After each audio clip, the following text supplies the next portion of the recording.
This is the ABQ Business Podcast with your host, Jason Rigby. Each week we'll interview visionary business leaders to inspire the creative power and spirit that's in every entrepreneur. Discussing strengths, weaknesses, strategies, systems, and the problems we can all solve together for a new future for local small business. It's complicated. We've all said that before.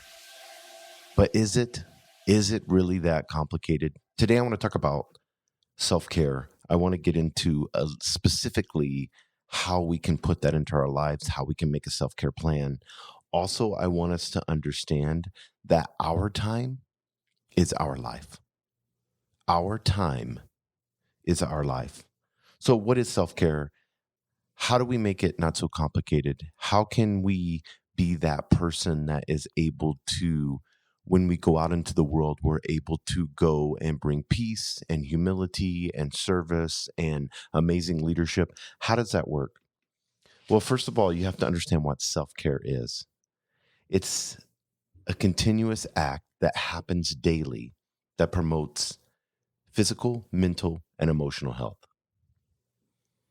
You have to make sure that and we'll get into this a little bit, you have to make sure that you have good sleep every night. You have to make sure that you're taking care of your body, that you're healthy, however that looks to you. You have to make sure that you have the mental capacity to be able to handle situations that come into your life. And how do you do that for you? That's what I want to focus on. And some of you think that this is selfish. Some of you think that if I spend any time for me when I have the children screaming, or I have a partner that needs this, this, and this, or employees, there's always, guess what? For the rest of your life, there will always be someone that needs something from you. But remember, there's only one thing that you have in your life, and that's time. All these billionaires all around the world are trying to buy time. They can buy anything they want, but they cannot buy when they're going to die. You cannot buy your time, guys. They're taking all this technology and all this money, these billionaires, and trying to live longer. They recognize time. You have to understand that your time belongs to you and that it is not selfish, that you can't effectively be the person that you need to be for those children, for those employees, for your husband, your wife. You can't do that unless, guys, you are optimally changed for the better. So how do we do that? Let's get into that. So I want to get into number one, I think, is physical self-care. You want to be more efficient. It's your body. You have one of them. You can't get like a car and trade it in after it gets 100,000 miles on it. You can't do that. You have one body. That's it. The physical side of things, being able to work out daily, and you don't have to work out hard. Some of you guys do too much. You always think that especially entrepreneurs, they think that, unless my knee's hurting, or my elbow's hurting, or my shoulder's hurting, or I lift to exhaustion or failure. You don't have to do that. You need to be active. Maybe it's walking your dog. The dog would love it. Dogs have to get out. We all know that. They have to get out. They need to exercise. It gets the energy. I think Cesar Millan taught us all that. We all love to watch those shows. And he's on YouTube now, and it's a TikTok. Really cool. You can tell I'm a fan. But, guys, physical activity can be as simple like I do. I watch a podcast on YouTube, or I'll watch a TV show, and I have a foam roller and a yoga mat, and I do yoga poses casually. I'm not out of breath. I have a kettlebell. I do some kettlebell swings, 20 of them, whatever it may be for you. What gets you moving? Maybe you want to take and challenge yourself and say, I'm going to get that app and I want to run that 5K. Or I want to be able to do 100 push-ups, whatever it may be for you. What resonates with you? Ask yourself this. All the answers lie inside of you. Ask yourself, physically, what can I do? What creates a strong connection with my body? How can I make my body, on a 1 to 10, how can I make it a 10 in my life? And then next is mental self-care. So we have physical self-care, and then we have mental self-care. Mental self-care is the way that you think about yourself. It's the way that's what's going on in that crazy mind of yours. It's psychological well-being. Mental self-care is doing things that keep your mind sharp. Maybe you need to learn a new subject. Maybe you need to pick up an instrument that maybe you like to do puzzles. Some people like that. They have a puzzle table. You're like, oh, I love that. Go get a puzzle. You can go on Amazon. You can go to a local store, anywhere. And there's people put little tables. They have puzzle tables and they just leave it up and they work on puzzles. That helps your mind. Reading a book, watching a movie that's inspiring, something that fuels you, something that makes you feel passionate mentally. Practicing self-compassion. For me, practicing self-awareness, catching myself when I get into these emotions, and then stopping and saying, Jason, why are you feeling this way? This is not them. They may be yelling at you because they're angry, but how are you taking it? Well, you're taking it and you're being defensive. Why? Because that's me. That's my emotion. I own that. Even if I have to take a break, say, let me pause the conversation. I got to use the restroom and I'll be back. Sit in the mirror and ask yourself that. Are you making enough time for things that mentally stimulate you, that mentally challenge you? What are you doing to stay mentally healthy? And the next one is spiritual self-care. Whether you have religion, whether you have a church that you go to, whether you read the Bible, the Quran, whatever it may be, what religion are you involved in? Is there an understanding, a connection to God, the universe, creation?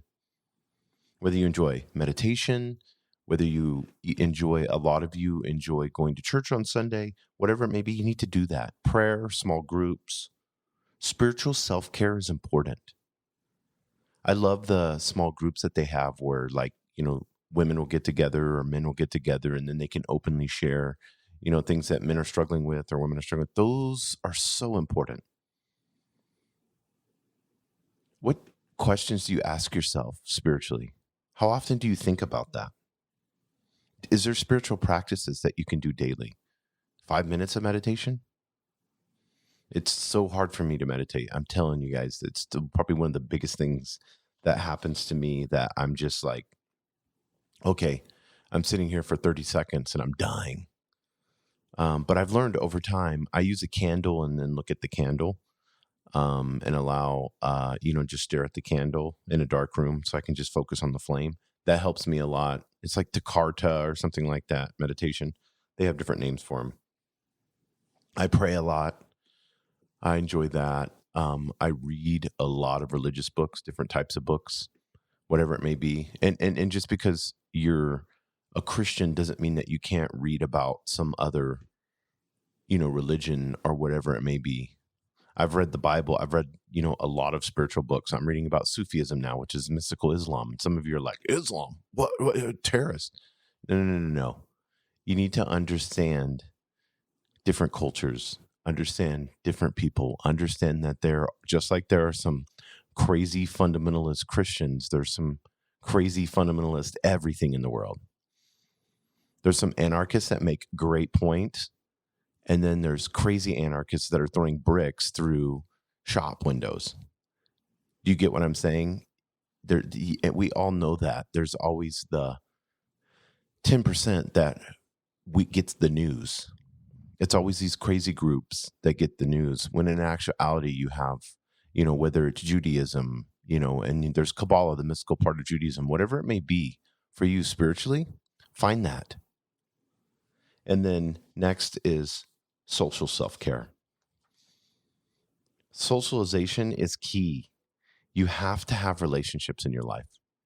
You say, well, I don't have very many relationships. That's fine. If you have 2 or 3 relationships and you have great friends and it's ride or die and they'd live for you forever and they do anything for you, that's the best thing you can have in your life.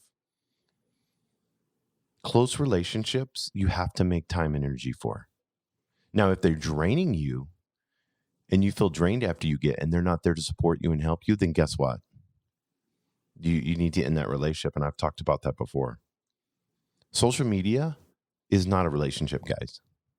You have to go sit in front of somebody, whether you go and you have some margaritas and have lunch with someone, and then you guys share what's going on. That is so important. Social self-care for you. Have a friend that will let you talk, or tell them that. Say, hey, let's alternate. Every other week, we're going to meet on Thursdays, and then I want to be able to share some of the things going on with me, and then next week, it's all about you. Are you getting enough face-to-face time with your friends? Moms, tell dad that he needs to watch the kids while you go get some lunch FaceTime, or you go out with the girls. If he gets jealous over that, then you got some other issues you need to deal with. How are you making sure that you're nurturing these relationships? How are you doing it with family members that support you, that love you? How are you doing that? It is so key to make sure that you have the mental, the spiritual, and then I'm not just going to talk about social self-care and mental self-care. I'm going to talk about emotional self-care.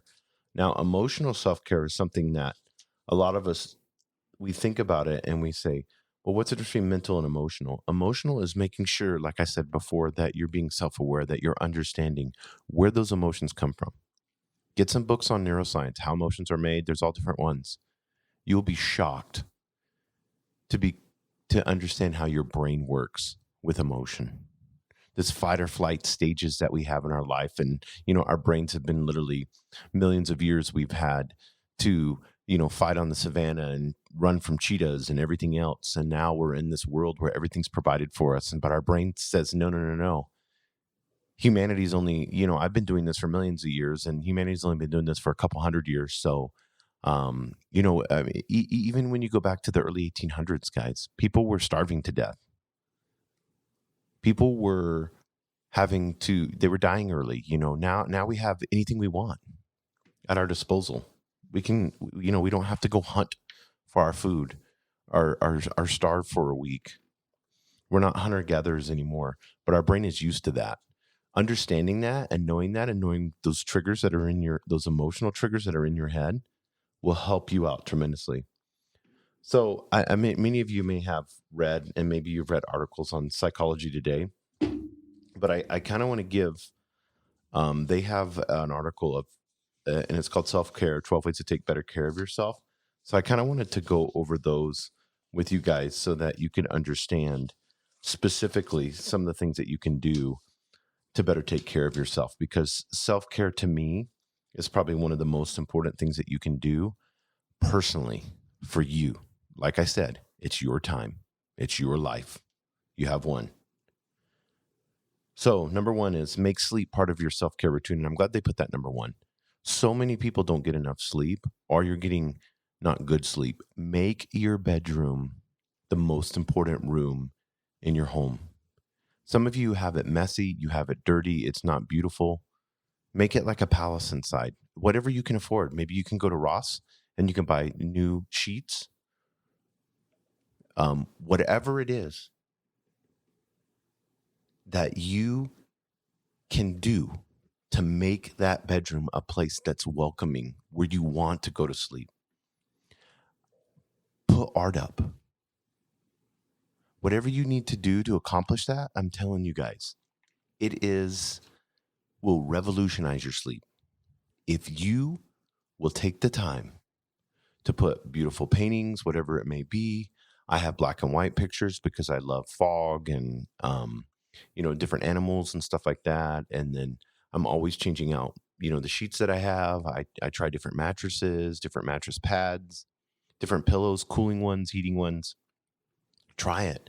Get a Fitbit or whatever type of a Whoop band, whatever it is that monitors your sleep. See what's happening. How much REM sleep are you getting? That's the important one. Scientists are saying now more than anything, it's sleep. The more they're studying sleep, that is the time that our subconscious opens up. That is the time that we have an opportunity to heal. Get your sleep. I know you're an entrepreneur and it's cool and sexy to get 4 hours of sleep, but that's not 7 to 9 hours. Long term, 7 to 9 hours. That's the number one thing you can do. Number two is take care of yourself by taking care of your gut. The second brain is our gut. If you're not eating the right foods, if you're not allowing the right bacteria to live in your stomach, you're going to have positive or negative outcomes, and that affects you emotionally. They found people that eat a lot of junk food are depressed. And it's not just because of obesity. It's because the butt. I'm not going to edit that out. I like that. The gut biome, the butt biome. That's funny. The gut biome never has a chance to heal because it's inflamed all the time because it's trying to fight. It's literally when you eat bad food, guys, your body's like, I need to get this poison out of me. What do I need to do? And then if you constantly are giving that poison, then it's just inflamed. And then, shit starts going down. Butt biome. That's funny. I love that. That'll be a blooper. Number 3, exercise daily. Like I said, little things that you can do, whatever they may be. Get a routine. If your friend says, hey, I want to meet you at 4:30, but you usually could take the dog for a walk at 4:30, tell me you'll meet him at 6. Give yourself plenty of time, a buffer. It takes an hour for me or 45 minutes to work out. The 30 minutes before and the 30 minutes after, I'm unavailable. So those 2 hours is my time. And nothing's going to stand in the way from that. That's my window of opportunity to display self-care to myself. And I want to get back into eating. But you have to eat right for self-care. If you're healthy and you feel good and you look good in the mirror, stand in the mirror and do this. Stand in the mirror and look at yourself for 15 seconds. Look at your body. Just look at it. And ask yourself, what do you see? I know you're supposed to have love and acceptance, but many of us are not comfortable even staring at ourselves. We can't even look at ourselves. Guys, weight gain leads to diabetes. It's going to get you. It's just a matter of time. Ensuring that you eat the right foods prevents so many diseases and so many problems in your life. That inflammation leads to memory loss. You get short-term and long-term memory loss. Your brain, the way you feel, and you know what type of foods that you like that's healthy. If you find a food that you love that's healthy, blueberries, let's say, get them all the time. Eat them. Don't look at the price. The price, what's the real price? And we've all heard this before. What the real price is those $50,000 and $100,000 medical bills that you're getting when you're 60. Eat good foods. Eat foods that you love, that you know is good for your body. Knows everybody's different. Maybe being vegetarian or vegan or plant-based or carnivore, whatever it may be for you, do that. And a lot of people say carnivore diet, that's just all meat all the time. It's an elimination diet, guys. It's water and meat. If you reduce that, it gives time for your body to heal and get rid of all the inflammation because you're just eating one thing. A lot of people will eat one thing. If you're cool with that, meal prep, make meal preps on Sundays. That's what I do. I make all my meals and I eat the same lunch every time because I don't really care. I mean, I like different foods and different tastes and stuff like that. And I'll go out to eat if I want to be, like spoil myself or something like that. But most of the time, I'm going to eat the same thing over and over again. Seems like my body likes that. Next, say no to others and say yes to your self-care. I know learning to say no is super hard. I did a whole podcast on that. Do not feel obligated to put others in front of you. It's wrong. It's your time and it's your energy.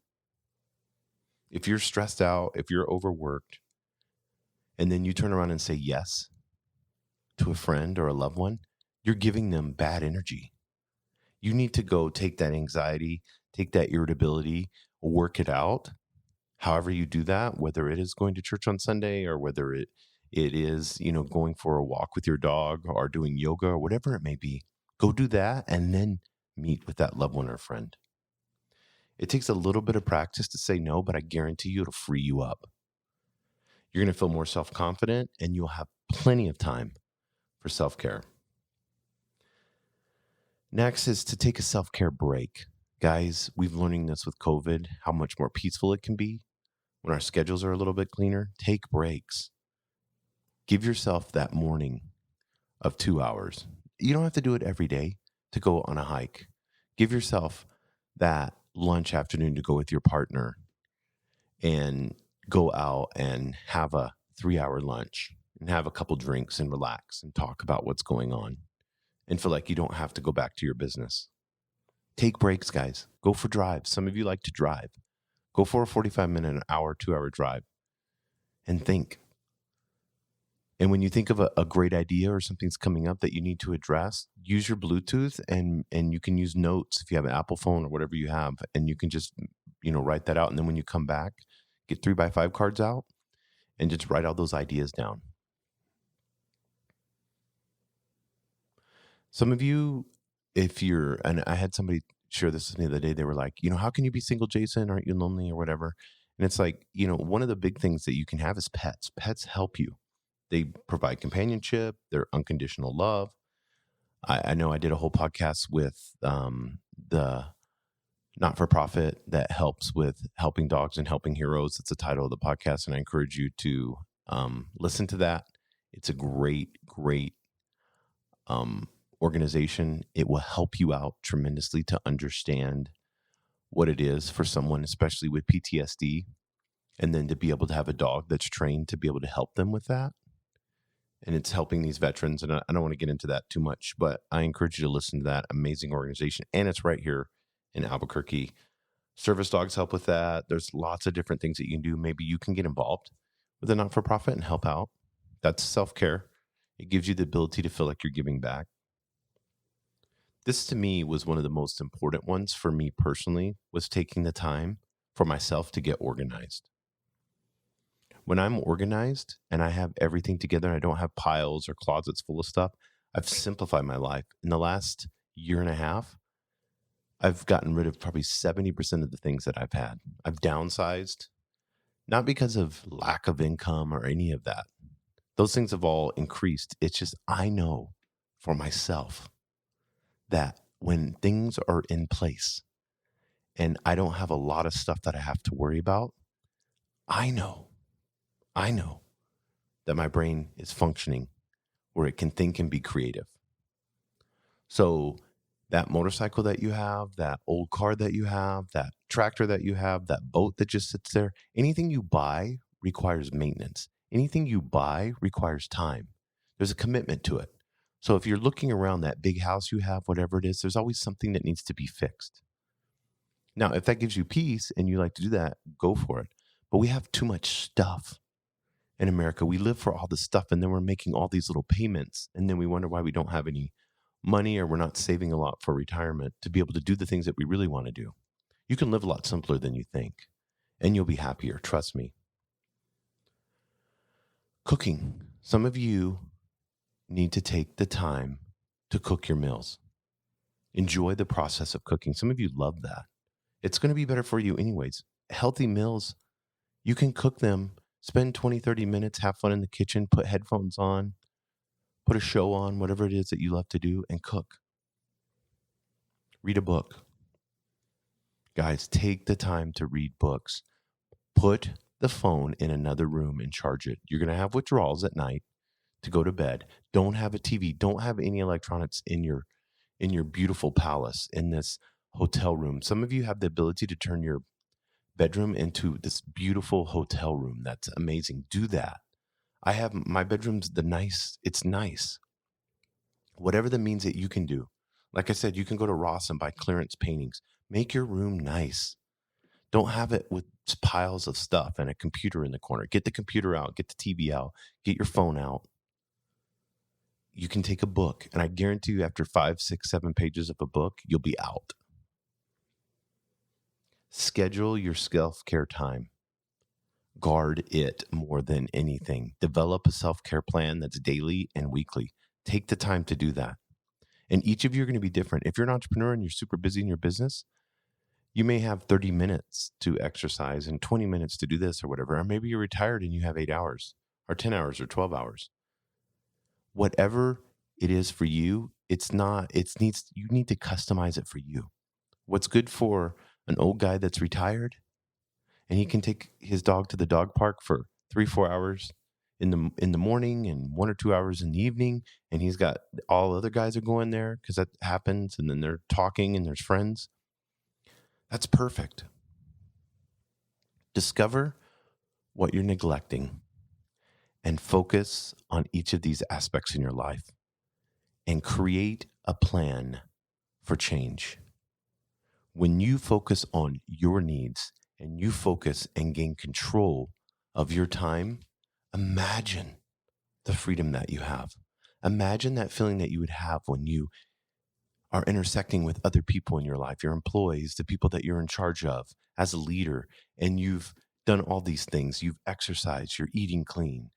You've took the time to meditate in the morning or pray, and you're just spiritually, mentally, physically, emotionally, you're just feeling amazing. And then you interact with someone. How is that going to be? Or do you just come from a selfish desire to just put out fires all the time and be angry or irritable, or even worse, passive aggressive? Guys, when you care for yourself and you put that as a priority and you're efficient in that, you can serve and help and love others more than you can ever imagine. Thank you, guys. Please subscribe to the podcast. If you want to be a partner for this podcast, we're growing, and you want more information on that, you can go to abqpodcast.com and then go to our proud partners. We just got a new one, Wellspring ABQ, and we're fixing to release a podcast on that with KC, the owner. We're going to go over that in detail. You're going to be amazed on what we're going to be talking about. Fits right along with the philosophy of what we have going on. But if you want more information on that, you can go to abqpodcast.com and then click on the tab Proud Partners and get more information on it. But thank you, guys. Hope you guys develop a self-care plan. Thank you for joining us on the Albuquerque Business Podcast. And thanks to our sponsor, RigbyDigital.com. Make sure to subscribe and share, and go to abqpodcast.com. Get show notes, resources, and links to everything we talked about today to help you navigate your journey as an entrepreneur and business owner.